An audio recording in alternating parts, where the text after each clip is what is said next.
Gerard is a fantastic author of the series Connor and the Crossworlds and Diego's Dragon. Mr. Gerard is coming to visit DSMS to speak to all 6th graders about how to become great writers on December 9, 2011 during second period. He will be selling his new published book, Diego's Dragon, for $8 in the NPR. Mr. Gerard will be autographing books that are purchased. For the KSRP News Team, I'm Mariana. We would like to thank Mr. Gerard for coming in and speaking to us today. Hello, Mr. Gerard. Hi. How are you doing? I'm doing well, thank you. Welcome. Where do you get all of your creative ideas?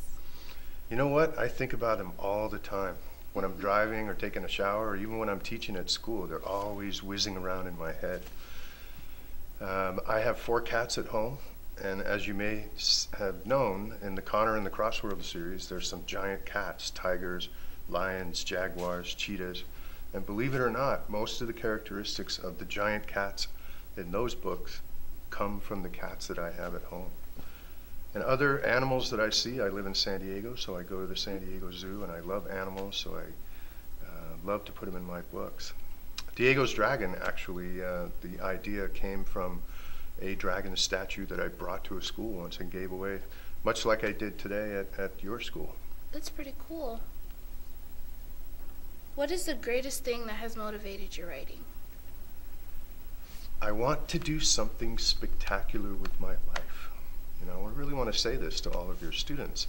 You only get one lifetime, and I'll never forget it. It was February 24, 2004, and it was the end of my work day, and I was working at a job that I really didn't like that much, and I just stood up and decided that I was going to quit, and I was going to become a writer. And I went into the director's office, who was a friend of mine, and I said, "I'm sorry, I can't work here anymore."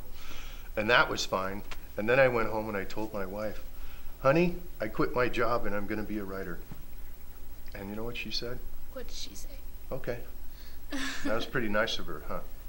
And that, I really, at that moment, I just decided I wanted to make a contribution to the world. I wanted to do something spectacular.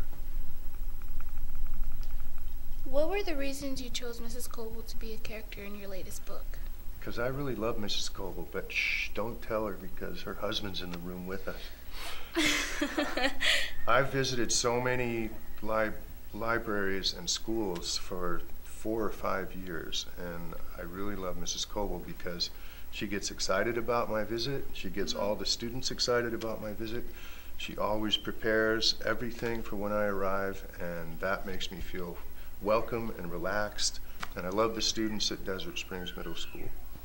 She's a really exciting person. She is great. Have you ever written a story based on your family? Not really based on my family, but when in the presentation that I just gave, I remember what I said, that if you're a writer, you can do anything you want and you make all the rules. So I've actually brought a lot of my friends into stories that I've written. I didn't really do it with Diego's Dragon so much, even though the author in that book, Nathan Sullivan, is really kind of based on me. But there's 5 books in the Connor and the Crossworlds series, and a very good friend of mine is Connor's soccer coach. I brought the cat in that book that lived next door. A lot of the Air Force personnel in the 5th book that come to investigate what's going on with Connor and all the creators and champions are all people that I grew up with. So it's really fun to bring them in the book, especially when I hear from them and they send me an email, say, "Wow, you put me in your book." Is anyone else in your family a writer? No, nobody else in my family is a writer to my extent. I think they may dabble with poetry, and my sister wrote a small kind of a picture book for very young children. But you know what they are? They're all musicians. My mother was a very devoted musician. She played the piano really well, and she had all of her children take piano lessons when we were young. I rebelled, of course, because I wanted to play baseball and go see James Bond movies. But my brother is a drummer. My older brother is just a very accomplished guitarist. He's a professional musician. He can play any instrument. My sister got a degree in singing from USC. My other brother, back east, is a singer. My brother, who's a guitarist, his two sons both play guitar, and they're in a very successful band, and they play all over California. So I think my family is mostly musical. So I guess my talent was words. What other things do you do besides write? Well, I teach at Cal State San Marcos, right? I teach statistics, which is a really horrible class that you're all going to cringe away from when you get to college. Most of the students in my class have waited all the way until the last semester to take my class, but then they find out it's fun because I have a lot of fun teaching. But outside of that job, I love to go to the beach in the summertime because I love the ocean. When I go in the water, I see all kinds of animals out there. Seals always pop up out of the water. There's always dolphins swimming in the waves with us, and pelicans flying overhead in great groups, and I love the ocean so much. And I live very close to the San Diego Zoo, so I go down there a lot, and there's one place in the zoo called Cat Canyon, and it's this long walkway where they have cougars and jaguars and snow leopards. And when I need to talk to somebody, then I go to the Cat Canyon and talk to the cats. So I love the zoo. If you could choose one of your characters to bring to life, who would you choose? That's such an easy question. In the first Connor and the Crossworlds book, there's a flying cougar whose name is Purigama. And that is the creature that I thought up when I was your age.